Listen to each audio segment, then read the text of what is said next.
ফিরে আসবো আল্লাহর কাছে। নামাজ পড়ি নাই, আজকে থেকে পড়বো। যাকাত দেই নাই, আজকে থেকে দিব। ভুল হয়েছে আমার, আমি স্বীকার করি, আজকে থেকে সংশোধন করে দিব। পরকিয়া করেছি, আজকে থেকেই বন্ধ করে দিব।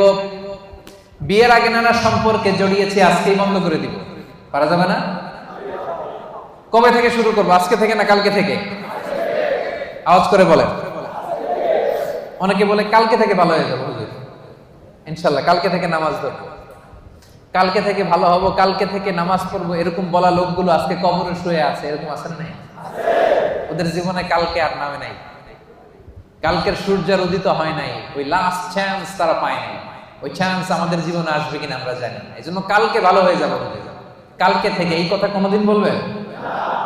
কবে থেকে? কখন থেকে? পারা যাবে? যত ভুল করছি আল্লাহ আস্তাগফিরুল্লাহ,